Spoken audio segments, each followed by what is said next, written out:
La semana pasada analicé más de 50 titulares de LinkedIn gratis y todavía continúo analizando y confirmé algo que ya sospechaba internamente, pero que igual duele ver en vivo y en directo. Y es que muchas mujeres no están siendo invisibles por su falta de experiencia, sino por cómo están contando su historia, por su estrategia de comunicación desde el inicio hasta el fin, por cómo encaran su búsqueda laboral. En una búsqueda, el titular, el encabezado de LinkedIn, esto que estoy analizando, no es un detalle chiquito de toda la comunicación. Es la primera señal que le dice al mercado laboral si vale la pena seguir mirando tu perfil o seguir de largo. Es literal la primera puerta que se abre o se cierra. Hice esta auditoría de los encabezados de LinkedIn de todas estas profesionales porque quería ofrecer algún tipo de ayuda de búsqueda laboral que fuese gratuita a las mujeres que me siguen en Instagram y que realmente fuese algo de valor, algo que optimizara una parte de la búsqueda que normalmente las profesionales pasan de largo, porque el encabezado parece una pieza muy chiquita, muy boba, sin demasiada importancia. La mayoría ni siquiera gasta un minuto en averiguar cómo mejorarlo, porque no conocen la importancia que tiene. Pero esa no es la verdad. Es más, no puede estar más alejado de la verdad. Y es grave no saber el papel que tiene el encabezado en una búsqueda de trabajo. Porque la búsqueda laboral es literal como un viaje en auto enorme por distintos países que tiene muchísimos componentes, de los cuales algunos son más importantes que otros. Algunos son más difíciles de lograr que otros. Otros se repiten una y otra vez y otros no tienen tanto valor o no requieren tanta preparación y otros sí, requieren mucha planificación, como las visas que necesitas para entrar en los distintos países, etc. También hay momentos en los que te sentís manejando de noche sin ver demasiado bien el camino y con la sensación de que cualquier desvío te puede costar carísimo. Y cuando estás ahí, entendés por qué no todo se puede dejar librado al azar. El tema es que cuando una pieza de este puzzle gigante, de este viaje enorme que dura meses, falla, cuando el resultado peligra, todo el proceso se tuerce un poco. Si te quedas sin aire en la rueda del auto en el medio de la ruta o si te olvidaste de reservar el Airbnb de tu próximo destino, digamos que la integridad del viaje entero está en riesgo. Tal vez te vaya a llevar más tiempo o tengas que resignar ciertos destinos o experiencias. Y ni hablar de la experiencia en sí, que va a ser mucho más traumática, estresante y menos disfrutable. Y como en las búsquedas laborales hay componentes que tienen más peso, como por ejemplo qué transportes elegís o cuáles son tus no negociables en este viaje. En un viaje es fácil ver los no negociables. Para alguien plus 30 como yo es si aceptás dormir en el hostel o preferís una cabañita para vos sola, aunque te salga mucho más cara. Pero cuando estamos buscando trabajo, muchas veces nos olvidamos que está en nuestro poder, en nuestras manos, decidir qué cosas no vamos a tolerar. Si no vamos a aceptar un puesto que sea en una empresa enferma del control, enferma de quedarse después de hora, o si sí o sí te piden ir 3 veces por semana a la oficina y vos no querés, ese es tu no negociable. Todo eso está en nuestras manos decidir. Como nadie te obliga a dormir en un hostel con 15 personas más en la misma habitación, cosa que yo he hecho en Madrid hace 9 años y no le recomiendo a nadie, nadie te puede obligar a aceptar un trabajo con un no negociable fuerte, aunque parezca que en la búsqueda es más complicado y que vos tenés menos potestad, en realidad eso no es cierto. Porque en ambos casos la clave es la planificación y la preparación. Si vos esperás hasta el último día para reservar la habitación en esa cabañita con vista a las montañas, entonces probablemente termines en un hostel, porque no la vas a poder pagar. Al igual que si esperás a buscar trabajo cuando ya estás desesperada, sin fondo de emergencia, sin un plan B, agotada, muerta y necesitas ese trabajo ya. Parece que no tenemos opciones, que tenemos que aceptar porque ya no queda otra, pero sí queda otra, siempre queda otra. Siempre podés empezar antes, siempre podés priorizar mejor, siempre podés buscar trabajo con la ayuda de una guía que te ponga el camino más fácil. Siempre podés elegir priorizarte, priorizar tu búsqueda, como si tuviera una gran importancia que, spoiler alert, la tiene. Y esto lo viví varias veces en mi carrera, sentir que tenía que terminar aceptando cosas que no quería solo por cansancio o por apuro, porque seamos realistas, todas tenemos que comer. Todas tenemos que conseguir ese trabajo en algún momento. Y volviendo al viaje en auto, la búsqueda laboral se compone de muchas piezas y llega un momento que van teniendo sentido, van encajando. Y a veces pensamos que hay partes que son pequeñitas, como, no sé, elegir si llevar una valija de 23 kilos o una mochila de 30 litros, pero que no lo son. Y así como decidir el tamaño de tu equipaje no es algo sin importancia, el titular de LinkedIn no es un componente menor. Es algo que va a tener un impacto mucho más grande del que creemos en todo el proceso en sí. Y en estas verdades que no muchos saben o notan, también tenemos que LinkedIn tampoco es solo una red social, que es algo que mucha gente confunde. LinkedIn es más que eso, es un buscador. Y funciona exactamente igual que Google. Es decir, los recruiters usan LinkedIn para buscar por palabras clave. Y el titular es lo primero que lee el algoritmo. Seguro escuchaste en algún momento hablar de las siglas SEO, SEO, que significa optimización para buscadores. Básicamente es la forma de hacer que una plataforma entienda mejor de qué trata tu perfil y te muestre más búsquedas. Cuando alguien dice que una página web tiene un buen SEO, es que rankea más arriba en las búsquedas de Google, de Bing, de todos los buscadores, ¿no? Bueno, esto pasa con los perfiles de LinkedIn también. Cuando un recruiter busca un rol o una habilidad, el algoritmo compara esas palabras con lo que vos pusiste en tu titular. O sea, si tu titular dice solamente tu cargo actual, estás desperdiciando todo ese espacio valioso que podría estar ayudando a que aparezcas en más búsquedas. Si tu titular es claro, específico y tiene las palabras correctas, más personas van a entrar a tu perfil. Y cuantas más personas entran, obviamente más chances tenés de que te escriban, de que te contacten o de que te tengan en cuenta para una oportunidad. Tu titular es lo que aparece en todas las búsquedas de LinkedIn antes de que alguien tenga que hacer clic en tu perfil. Y tiene unos 220 caracteres optimizables, lo cual es un montón de espacio que si no estás usando, estás desperdiciando. Y es una de las secciones con más peso en los rankings de búsquedas. No sé si te pasa, pero a mí me pasa de escuchar gente que siempre dice recibí X llamadas de recruiters sin haber aplicado, recibo no sé cuántas por semana. No es porque sean perfiles increíbles, no es porque tengan 15 años de experiencia en empresas como Amazon, no. Es porque los reclutadores los pueden encontrar en sus búsquedas. Y los reclutadores tienen un trabajo, es encontrar el mejor fit para un rol lo antes posible. Porque el tiempo es dinero y a ellos los miden por el tiempo y por el ratio de contratación, básicamente. Entonces, ellos necesitan encontrar a alguien que se ajuste a la descripción de lo que están buscando. Cuanto vos más fácil le pongas esa tarea, mejor vas a rankear y mejor te van a encontrar los reclutadores, más rápido. Además de que funciona como un buscador, LinkedIn está indexado por Google. Eso quiere decir que Google puede leer tu perfil y mostrarlo cuando alguien busca tu nombre, tu profesión o tu especialidad. Entonces no solo estás optimizando para LinkedIn, también estás ayudando a que tu perfil en sí como un todo tenga más chances de aparecer afuera de LinkedIn cuando alguien te busca en Internet. Y eso importa un montón porque construye tu marca profesional más allá de la plataforma. Cuando digo que tu perfil está indexado, quiero decir que LinkedIn y también Google pueden leer tu perfil y guardarlo dentro de sus sistemas para mostrarlo cuando alguien busca ciertas palabras. O sea, no es que tu perfil existe solo para la persona que entra a verlo directamente, también puede aparecer en búsquedas, igual que una página web aparece en Google cuando está bien armada. Esto da para muchísimas discusiones más porque si buscas tu nombre en Google y aparece una foto vieja de Facebook primero y tu LinkedIn no aparece por ningún lado, yo me pondría ya o ayer a trabajar en mi perfil porque me parece tan fuerte cuando buscas un nombre y no aparece lo profesional primero. Yo tuve que contratar un montón de gente y siempre arranqué haciendo una búsqueda de perfil en Google, siempre. Es algo súper común y ver una foto, no sé, borracha de Facebook que te olvidaste de poner en privado porque ya no usas esa red social, convengamos que no da mucha buena impresión. Si vamos un poco más en profundidad sin ponernos demasiado técnicas, no solo importa tener un titular en LinkedIn, sino qué tipo de palabras estás usando adentro de ese titular. Porque no todas las palabras obviamente cumplen la misma función. Hay palabras que te ayudan a que tu perfil tenga más relevancia para ciertas búsquedas, como las palabras de industria, por ejemplo. Otras le ayudan al algoritmo a entender mejor a qué rol estás apuntando, como los cargos. Otras te hacen más descubrible, como las habilidades y las herramientas que vos manejás. Y después están los términos de nicho, que atraen búsquedas más específicas, y el mensaje consistente de todo el titular que fortalece tu autoridad profesional.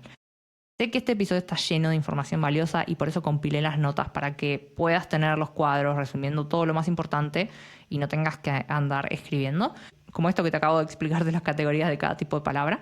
Y si me envías un DM te lleva 30 segundos un mensaje directo a mi Instagram con el número 30, el número solito de este episodio. Te envío las notas totalmente gratuitas. Mi Instagram es @muy.eficaz con doble S al final.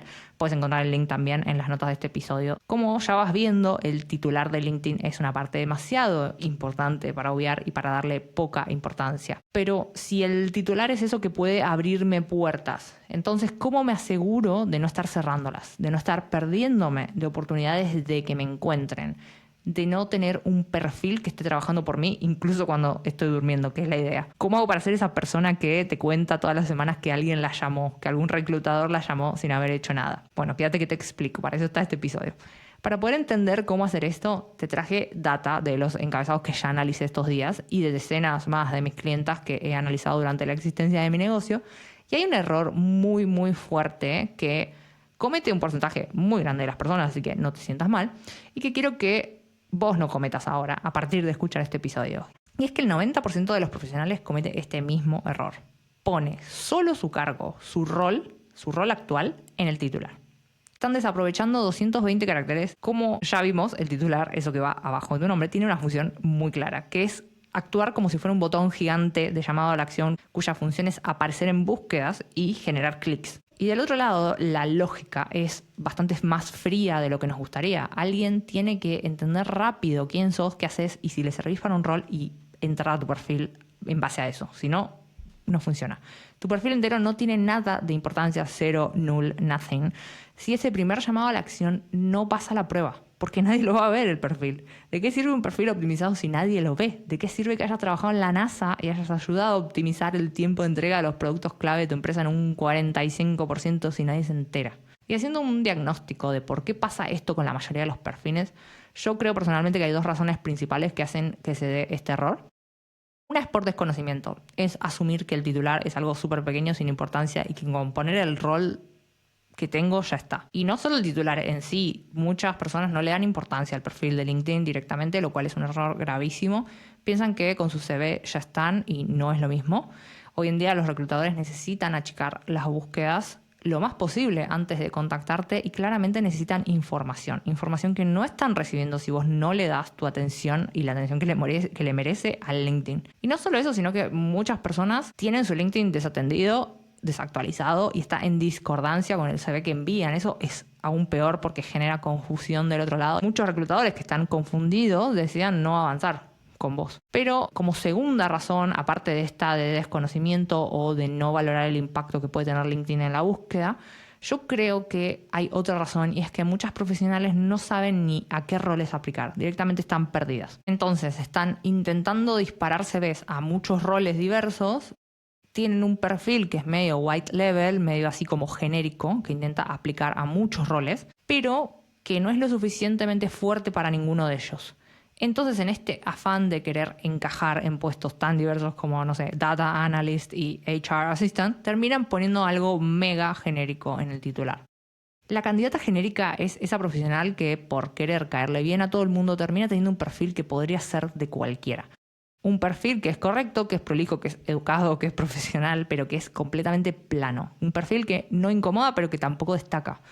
Es un perfil que no dice nada demasiado específico, pero justamente por eso tampoco deja ningún tipo de huella. Es de esos perfiles que son imposibles de recordar, esas personas que son irrelevantes. Y esto está muy conectado con lo que a las mujeres nos enseñan desde siempre. Obviamente que no resaltemos, que no ocupemos demasiado espacio, que no parezcamos agrandadas, que no digas que sos buena, que nada, que no digas algo con demasiada seguridad, que no incomodes, que no seas intensa, que no parezcas desesperada, que no parezcas soberbia. Entonces llevamos todo ese entrenamiento de ser agradables, de chicas buenas, a LinkedIn. Y así terminamos escribiendo perfiles que parecen para pedir permiso.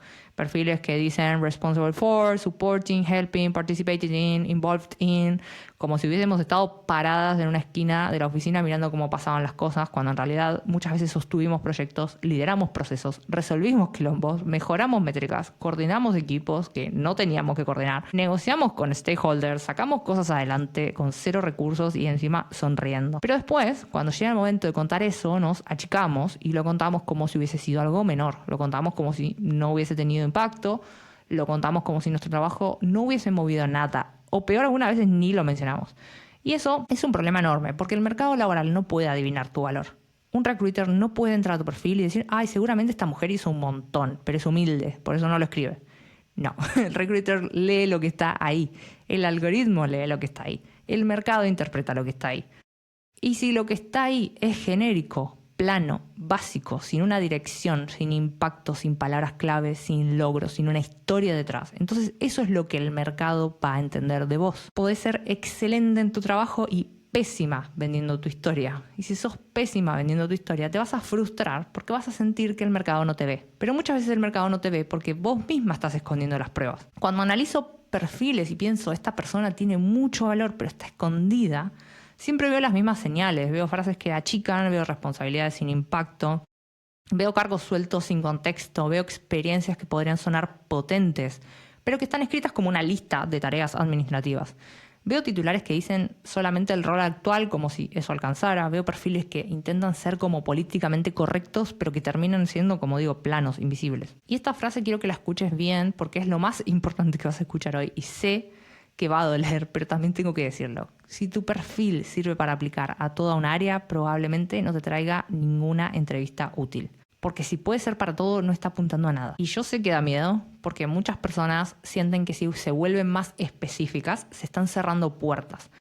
Pero en la práctica suele pasar lo contrario. Cuando sos demasiado genérica, no estás abriendo puertas, estás haciendo que ninguna puerta te reconozca como la persona que estaban buscando. Es como si quisieras entrar a cualquier casa de la ciudad, pero no tenés dirección, no tenés timbre, no tenés nombre, no tenés llave. Caminás por todos lados, golpeas puertas al azar y después te frustrás porque nadie te abre. No funciona así. El 40% de estos perfiles que ya analicé la semana pasada eran de profesionales que respondieron que directamente no saben a qué roles aplicar y entonces se frenan, les agarra esta parálisis antes de empezar. Son profesionales que están perdidas en un mercado laboral que obviamente usa nombres extravagantes, un mercado que no contesta a los envíos de CV, un mercado que se siente como entrar en una montaña rusa emocional cada día. Y ahí es donde aparece esta especie de freno mental que te hace mirar 1000 opciones y no elegir ninguna, o peor, intentar encajar en todas. Es como que todavía no encontraste esa intersección, ese borde entre lo que querés, lo que podés y lo que te conviene. Y claramente acá hay muchísima tela para trabajar y mejorar los perfiles que estén en esta situación, pero sin duda para mí lo primero es entender cuál es nuestra estrategia de búsqueda, achicar ese abanico tan amplio de roles, entender que al volvernos más específica con nuestras palabras no estamos perdiendo oportunidades, sino que estamos aumentando las chances de destacar en las oportunidades correctas. Porque el mercado está súper competitivo y si el perfil no es específico, entonces somos completamente invisibles. Esto es algo que obviamente vamos a trabajar en muchísimo detalle en Contratada, mi programa de 4 semanas de búsqueda laboral que abre sus puertas hoy mismo, martes 7 de julio de 2026 a las 15:15 horas Madrid, y que no va a tener otra edición este año. Te dejo el link en las notas del episodio para que veas cómo puedes transformar una búsqueda que hoy no tiene resultados a una que en un mes te va a estar posicionando con muchísima más estrategia y te va a evitar errores que al final te salen muy caros. Cada mes sin trabajo es una oportunidad de hacer más dinero que no está llegando a tu puerta. Y aparte del link en las notas del episodio, si me mandas un emoji del cerebro por DM, también te envío la info. Mi Instagram es @muy.eficaz con doble S al final. Y los cupos son realmente limitados porque es una experiencia guiada y curada de principio a fin las 4 semanas. Volviendo a la idea central de esta parte del episodio, puede haber muchas razones por las que los titulares no están optimizados y por eso también decidí hacer este análisis y armar un episodio en el que explique cómo vos podés dejar de ser una de esas personas que le erra garrafalmente, ya sea por desconocimiento o por otro motivo. Nunca es tarde para rankear mejor en las búsquedas.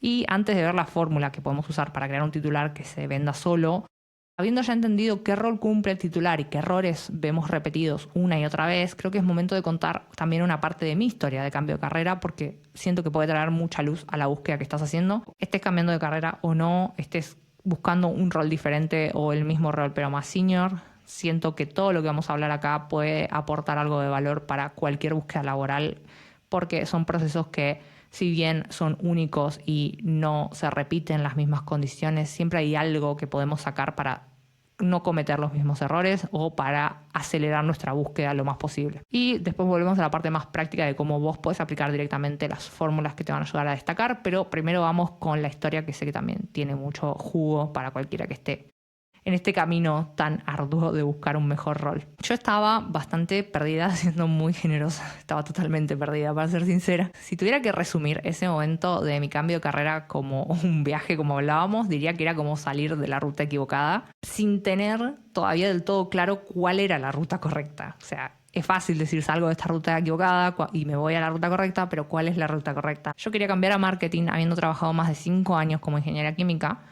pero aplicaba a cualquier cosa de marketing. O sea, cualquier cosa es cualquier cosa. Me daba igual content creator, partner marketing, SEO, etc. Y esto también está muy conectado con esto de los datos, de que el 40% de las mujeres que analicé hasta ahora no sabía muy bien a qué roles aplicar. Entonces, ¿qué hace? Hace una metralleta sin foco. Le da igual darle a cualquier rol del mercado. Y cuando eso pasa a optimizar el titular sin antes definir el objetivo, es como salir a la ruta sin antes setear el GPS para tener la ruta. Porque no alcanza con mejorar el copy del encabezado si todavía no tenés claro hacia dónde estás yendo, qué dirección querés que refleje ese párrafo. Vas a terminar poniendo un copy que te va a llevar por la ruta incorrecta sí o sí, o sea, no hay dudas. En mi caso, lo que empecé a entender es que no tenía que disparar para todos lados, tenía que empezar a enfocarme en roles más analíticos, porque mi background era de ingeniería. Ahí fue cuando empecé a acomodarme un poco. No es que de repente todo se volvió fácil, pero sentí que por fin empecé a tomar decisiones más claras. Es como sentir que esa niebla se va disipando a poco y aunque todavía sigas sin ver resultados, al menos estás segura en tus pasos. Dejas de intentar entrar a cualquier cosa que diga, por ejemplo, marketing en mi caso. Yo empecé a ver dónde realmente podía tener más sentido mi perfil. Y obviamente después comunicarlo en mi titular y en el perfil en general y en las entrevistas. En toda mi estrategia de comunicación, en el todo, en el general, empecé a ver más claridad en cómo presentarme. El tramo más pesado de esta búsqueda de trabajo fue salir de esta improvisación, porque al principio era todo improvisación, todo era miedo, todo era desesperación. Yo aplicaba sin estrategia, desde la ansiedad, desde el apuro, desde la sensación de que tenía que resolverlo ya. Y eso no ayudaba. Para ser totalmente honesta, me frenaba más, porque estás tan desesperada que no puedes actuar con cerebro. O sea, es imposible. Hay un episodio en el que cuento que aplicar era como tirar botellitas con el CV desde una isla desierta hacia el mar. Era hablarle al vacío mismo. Y hubo un momento en todos estos meses de estrés, agotamiento, soledad, obviamente, en el que entendí que la búsqueda laboral no era algo menor, ni algo que se hacía desde el lugar de a ver qué pasa o cuando me sobra tiempo tiro un par de CVs. No, no funciona así. Es algo serio, algo que tiene un peso enorme en la vida, porque de esa búsqueda va a depender tus próximos sueldos, tu capacidad de ahorro, tu autoestima profesional, si logras el cambio de carrera o no. Y también entendí algo muy clave, que uniendo los puntos hacia atrás, fue realmente lo más importante que entendí. Que sí estaba en mis manos cambiar algo, que sí tenía agencia. Fue ese momento de mirar mi cuenta bancaria que iba a llegar a cero dentro de nada y pensar, ok, es este paso el que va a definir cuántos miles de euros van a entrar en 1, 2 o 3 meses. Entendí, gracias a charlas con mi psicóloga en ese momento, que si no me tomaba en serio la búsqueda, mi futuro no iba a cambiar. O sea, nunca iba a lograr ese cambio de carrera dedicándole solo el tiempo que me sobraba. Entendí que el futuro no era algo que me sucedía, que era algo que yo hacía que pasara, tomando diferentes decisiones, estrategias, planes, etc. Y ese clic no fue solamente mental, fue también un clic físico, corporal, fue como un destrabe, fue sacarme una carga enorme, como cuando dejas de sentir que todo te pasa por encima y empezás a notar que vos también podés mover una pieza. Aunque sea chiquita, esa pieza mueve otra y así. Hubo cosas también que me ayudaron mucho a ver esto más claro, y una fue una entrevista súper humillante, en la que me enteré después de que la otra persona que fue finalmente la elegida ya estaba preseleccionada. Yo me había dado cuenta mientras hacía el proceso de selección que algo raro había, tenía como una especie de presentimiento porque sentía que uno de los recruiters ni siquiera me escuchaba cuando teníamos las entrevistas en vivo. Y aunque en ese momento fue horrible, también me mostró algo que es importante en el proceso y también sobre mí. No todo es insistir. También hay que saber leer el ambiente, hay que saber moverse mejor, hay que saber hacer networking, crear redes y hay que hacer muchas más cosas que enviar CVs. Y también hay que saber escucharnos, confiar en nuestro criterio, saber confiar en nosotras, creer que nosotras tenemos el poder de decidir, de cambiar el rumbo, de pivotear. Es frustrante hacer un proceso entero hasta el final, a veces de meses en empresas internacionales para darte cuenta de que la persona ya estaba preseleccionada, ya estaba elegida antes de abrir la boca porque era amigo de un recruiter. Pero si yo en ese momento hubiese escuchado mi intuición en vez de insistir, habría visto esto mucho antes y actuado de otra manera más eficiente para mi energía. Por eso digo que no todo siempre es insistir. Y cuando hablo de tener agencia, to take agency, de tener potestad sobre nuestra historia, también lo digo para empezar a preguntarnos desde dónde nos presentamos. Es muy común que cuando estamos migrando o cambiando de rol o buscando empresas más ambiciosas y nuestro entorno social no viene de ese palo, lo más difícil, lo más intimidante que tengamos que enfrentar sea la sociedad. Para mí, este fue el momento realmente más duro. Aprender que si yo me presentaba con mis amigos, con mi familia, desde el lado de la pérdida del pasado, de la pérdida de mi identidad como ingeniera, la historia que construía era de lástima, era de nunca va a ganar tanto como antes, era de juzgamiento. Yo no quería lástima, yo no podía controlar los comentarios de que estaba loca, los chismes, las opiniones de que nunca iba a ganar tanto como de manager en ingeniería, pero sí podía controlar mi narrativa. Si yo elegía encarar mi historia desde el lado de no saben lo feliz y lo aliviada que estoy por haber tomado estos pasos valientes, ahora no tengo techo de lo que puedo ganar y generar como marketer. Se hablaba básicamente del futuro desde un lado esperanzador y optimista, entonces el mensaje era recibido de otra manera. Hay estudios científicos que demuestran que el cerebro no sabe procesar lo negativo. ¿Y esto qué quiere decir? Que si yo te digo no pienses en el calor que hace, vos inmediatamente vas a pensar en el calor, aunque no haga calor. O cuando llegas tarde a una entrevista o una reunión y decís, perdón por llegar tarde, perdón, la otra persona solo va a poder pensar en eso. En cambio, si vos entrás y decís, gracias por tu paciencia, la mente del interlocutor se va a ir hacia la virtud que tuvo él mismo en esperarte pacientemente. Obviamente no aconsejo llegar tarde a ninguna entrevista, pero si esto sucede, lo mejor es no hablar directamente sobre esa parte negativa. Porque no sabemos procesar en negativo. Asociamos las palabras sin siquiera pensar en ellas. Yo te digo, no pienses en el auto azul, vas a pensar en el auto azul. Si te digo, no te preocupes que no voy a tener problemas para igualar el sueldo de ingeniera cuando cambio a marketing, yo ya te estoy diciendo, te estoy metiendo en tu cabeza que podría estar esa posibilidad en la que yo ganaría menos. Y entonces empezás a dudar si mi sueldo al principio va a ser menor. Te estoy diciendo sin decir. Y esto en las búsquedas laborales, en las rondas de entrevista, también juega un papel enorme. Porque cuando presentamos un cambio de rol o de empresa, si lo encaramos desde la pérdida, desde el lado de que el otro trabajo tenía algo malo o algo deficiente, estamos poniendo ese elefante en el cuarto en la mente de nuestro interlocutor. Vos sos la dueña de tu narrativa, vos sos la responsable, vos sos la artífice de crear la historia que quieras que la otra persona del otro lado escuche. Esto aplica también a todo lo que no decimos. Si tu Gmail para aplicar a trabajos es lamujerdelinfierno29@gmail.com, esto pasa. O si la foto de tu Gmail es esa chiquitita que sale en el mail a la que nadie le da bola, es de tus vacaciones y estás con tu chongo en bikini y usas esta cuenta para aplicar a roles. Y ¿qué decirte? O sea, eso desactiva la confianza sin que tengamos que decir nada.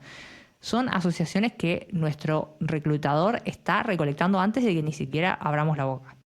Por eso es importante preguntarnos, ¿a dónde estamos llevando la mente de nuestra audiencia? Tu trabajo es liderar tu búsqueda a los lugares en donde se eleva tu profesionalismo y no en donde te vas restando puntos. Y esto es realmente emocionante si lo miramos de esta forma, porque vos podés auditar todos tus puntos de contacto y preguntarte, ¿a dónde estoy llevando a mis reclutadores con mi titular, con mi nombre del mail, con mi foto de mail, con mi forma de saludar, con mi forma de pedir el rango salarial? Y digo emocionante porque hay muchos puntos de mejora que van a tener un impacto real.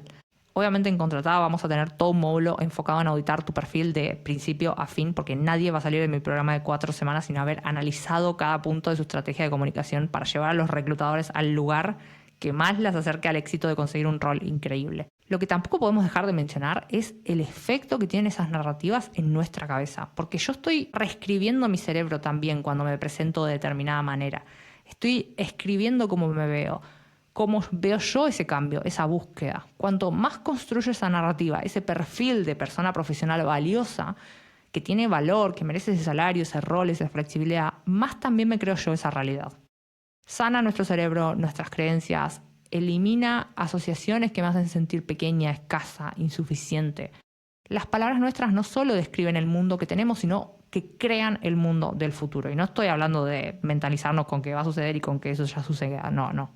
Pero cada vez que audites una parte de tu búsqueda o de tu perfil, no vas a parar de ver estas asociaciones negativas que siempre usamos. Es como cuando hablas de tu salario deseado, de tu cambio de rol, de haber cambiado de trabajo, de tu gap por maternidad. No vas a poder dejar de ver esos pequeños momentos en los que te estás restando, en los que achicás, en los que vas para el lado de la escasez. Y lo bueno, como digo, es que cada pieza que mejores te va a acercar a esa versión de éxito que vos querés conseguir. También en todo este proceso de cambio laboral, algo que jugó un papel muy importante fue que tuve un trabajo puente. Es decir, un trabajo que no estaba ni en ingeniería ni en marketing, pero que tenía un poco de ambos. A eso se le llama trabajo puente. Es entender las skills, las habilidades que pueden formar parte de ambos roles, es decir, las habilidades transferibles, del que dejás y del que querés, y hacer ese rol en el medio.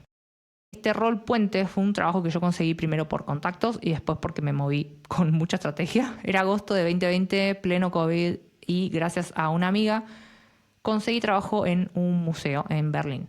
Era como que la ola de confinamiento, la primera ola estaba menguando y empezaron a abrir muchos comercios, museos, restaurantes. Y justo ahí pude entrar. No solo eso, sino que por suerte negocié entrar sin periodo de prueba. Ella siempre negociando, por supuesto. En Alemania lo normal siempre es tener un periodo de prueba de 3 meses en el que echarte es muy sencillo. Si hubiese entrado con el periodo de prueba de estos 3 meses, que es lo normal, me habrían echado al mes porque justo se cerró todo en una segunda ola, ni bien entramos en septiembre y claramente el museo cerró. Pero como no me podían echar tan fácilmente por no tener periodo de prueba, quedé en una especie de paro por desempleo que se llama Kurzarbeit, que no es estrictamente un paro porque no estás desempleada, era como un plan del gobierno por COVID, que no es como un paro porque estás empleada pero no tenés que ir a trabajar y te pagan el sueldo. Yo, si soy sincera, podría haberme quedado en casa cobrando por más de 6 meses, pero quería conseguir el cambio a marketing y entonces aproveché esta situación para pedirle al CEO de la empresa que me mandara a trabajar a una de las fábricas que, a diferencia del museo, sí seguía abierta. Él era dueño de muchas empresas, contexto, y fue realmente, bueno, fue mérito mío igual prestar atención hasta encontrar algo que pudiese proponer y que me dijesen que sí. Primero logré acercarme más al team de oficina, ofreciendo mis habilidades en Excel y ayudando con planillas de logística. La gente que trabajaba ahí no sabía usar una fórmula, y después pedí, gracias a tener acceso a más personas, que me tuvieran en cuenta para este otro trabajo, que finalmente fue mi trabajo puente. Este trabajo era una fábrica de gin, no el gin de pantalón, sino el gin de bebida, gin tonic. La empresa era una fábrica muy vieja de Berlín, de bastante renombre, y yo, como era ingeniera química, tenía sentido trabajar ahí, mientras ellos me tenían que pagar un sueldo que era del museo, que era mínimo. Entonces hice una oferta que realmente era irresistible para que me dijeran que sí, y aunque entré justificando que era ingeniera y que les podía ser útil en la fábrica por precio muy barato, mi idea era meterme en marketing porque sabía que esta fábrica tenía un team que era muy activo en el newsletter, en social media, en eventos. Yo tenía ahí un rol medio híbrido, un rol medio intermedio, en donde hacía las cosas de che pibe, estas cosas que son ir a comprar un café, sacar la basura, etc. Cosas de ingeniera diría que no tenía ninguna, excepto a veces mirar algunos Excel y ayudar con algunas fórmulas. Y cada tanto me dejaban interactuar con el equipo de marketing por pedido mío, obviamente. El resto de las cosas que hacía eran honestamente actividades muy tontas. Era rellenar botellas de gin en la línea de producción, sellar los corchos, poner etiquetas, hacer inventario, y sumado a todas las otras cosas de che pibe. Pero igual me sirvió porque me dejó empezar a acercarme a este área de marketing desde adentro. Y aunque no fuera un rol para nada ideal, lejos de perfecto, me dejó meter un primer pie en el área. Y en realidad yo no hacía casi nada de marketing. Tuve actividades muy puntuales. Recuerdo que una vez hice una campaña de newsletter y otra vez fui a sacar fotos para otra campaña de redes sociales. Eso fue todo, o sea, esa fue toda mi interacción con marketing. Después me pusieron a manejar un carrito tipo golf con la publicidad de fábrica pegada en un cartel, o sea, literal. Era, no tengo miedo de ensuciarme trabajando y hacer lo que sea necesario para lograr este cambio de carrera. O sea, esta otra publicidad era para marketing también. Lo que mucha gente no ve, no quiere entender, es que hacer estas cosas chiquitas son las que en un cambio de carrera cuentan muchísimo. Cuando vos venís de afuera, cualquier interacción real con el área ya cambia la forma de hablar de tu experiencia y te da también algo concreto para sostener tu historia. Si lo haces bien, también te da números, impacto. No siempre se trata de conseguir exactamente el trabajo que querés desde el día 1. A veces tenés que realmente crear este puente mientras te vas moviendo. Porque al menos después de esas interacciones yo tenía palabras de marketing que podía usar con familiaridad, tenía más soltura, tenía ejemplos para armar mi storytelling. Tenía un par de cosas que escribir en mi CV y lo más importante es que también le pude pedir una recomendación a la manager de marketing para LinkedIn y me la hizo. Lo más útil de mi historia es entender que nunca arrancas de cero, nadie arranca de cero nunca. Entender que yo tenía un perfil, tenía habilidades, tenía una forma de pensar, tenía un cerebro analítico que venía de ingeniería. Y eso fue el punto de inflexión entre sonar desesperada y mostrar lo que en realidad ya valía. Lo que me faltaba no era empezar otra vez, no me faltaba hacer otro máster, no me faltaba hacer más cursos, me faltaba contar mejor lo que ya tenía y tomarme la búsqueda con la seriedad que realmente merecía. Cuando entendí eso, cambié toda la estrategia por completo y empecé a tener resultados. Y creo que ahí está una de las grandes lecciones de toda esta historia. Obviamente no fue magia, no fue suerte, no fue tener contactos, no fue que de repente se alineó el universo. fue que dejé de moverme a ciegas, improvisación constante, y empecé a tomar decisiones con intenciones claras. Porque como digo, muchas cosas hasta ese momento las hacía desde el miedo, desde la desesperación, desde improvisar, desde esa sensación de que tenía que resolverlo ya como sea. Y cuando uno está ahí, es muy fácil terminar aplicando cualquier cosa, mandando CVs sin foco, cambiando de versión el perfil todo el tiempo o queriendo también compensar la falta de claridad con más esfuerzo, con hacer más. Pero el problema no era el esfuerzo, el problema es que había falta de estrategia en mi búsqueda. Y eso es algo que hoy veo también cuando analizo perfiles de otras mujeres. Nunca es un problema de que les falte capacidad, nunca es un problema de que les falte experiencia de algún tipo o experiencia transferible. No es que no sean buenas, es que todavía no lograron como ordenar esa historia que están contando y cuentan una historia pobre, de una manera que no vende. Y sobre todo que no resalta las fortalezas que ya tienen. Si vos no ordenás tu historia, el mercado no la entiende, no la va a ordenar por vos. Y si el mercado no la entiende, no puede elegirte. Nadie elige a quien no entiende. Hacer las cosas así desde la improvisación te deja flotando en ese lugar ambiguo, como si vos fueras una candidata más entre muchas y en vez de esa profesional con una propuesta clara, con ganas de generar impacto real en la empresa que te contrate. Por eso para mí el trabajo puente en este caso fue tan importante. No fue perfecto, no fue el destino final, pero me permitió empezar a construir una narrativa real, una narrativa que no arrancaba de cero, una narrativa que me mezclaba lo que yo ya sabía hacer con lo que quería empezar a mostrar. Me dio palabras, me dio ejemplos, referencias, criterio, me dio algo que antes no tenía, me dio ese puente entre el pasado como ingeniera y el futuro como marketer. Y también me mostró algo que para mí vale mucho, y es que a veces no necesitas el plan ideal para avanzar. Es a veces dar un primer paso que tenga sentido. Yo al final no me fui a estudiar otra carrera desde cero, que fue una de las cosas que primero pensé, ok, necesito un máster en marketing. No me encerré a esperar que alguien me descubriera. No me quedé quieta pensando que si no tenía el rol perfecto, entonces no valía la pena moverme. Hice lo que pude con lo que tenía, me acerqué a un lugar que me permitía tocar, aunque sea de reojo, el mundo al que yo quería llegar. Y desde ahí fui armando, fui construyendo el resto. Lo más fuerte de todo esto es que cuando empecé a mirarlo así, entendí que no estaba arrancando de cero. Y eso cambia todo. Porque cuando sentís que estás empezando de cero, te angustias, te achicás, te comparás y querés resolver todo esto desde la ansiedad. Aparte tenés el síndrome del impostor, migración en muchos casos y también ese sentimiento de creer que todo lo que hiciste hasta ahora se va a ir a la basura, que para qué estudiaste, para qué hiciste X o Z. Esto se llama la falacia del costo hundido, que es creer que vamos a tirar a la basura todo lo que ya hicimos, entonces no lo hacemos por miedo a perder todo eso que igualmente ya hicimos. Pero cuando entendés que ya tenés un recorrido, aunque no sea lineal, aunque no sea perfecto, aunque no se vea como de manual, empezás a recorrer tu camino desde un lugar que es diferente, desde un lugar más estratégico. Uno en donde dejas de pedir ese permiso para existir profesionalmente y empezás a mostrar con más claridad lo que sí tenés para ofrecer con voz firme, con tono fuerte, con tono claro. Y eso también conecta con lo que te decía antes de los titulares, porque un titular no es solo un título abajo de tu nombre, es una señal para los que te ven. Es una forma de decirle al mercado, esto es lo que soy, esto es hacia dónde voy y esto es lo que podés encontrar en mí. Si tu historia está desordenada, si tu perfil está desalineado, si tu búsqueda está dispersa, esa señal se vuelve muy confusa. En cambio, cuando ordenás tu historia y elegís bien las palabras que usás, todo empieza a encajar mejor, desde el titular hasta cómo pedís que te escriban las recomendaciones, obviamente. Por eso para mí este episodio no es solo sobre la auditoría de titulares, es también una forma de mostrarte que hay muchísimo poder en cómo te contás.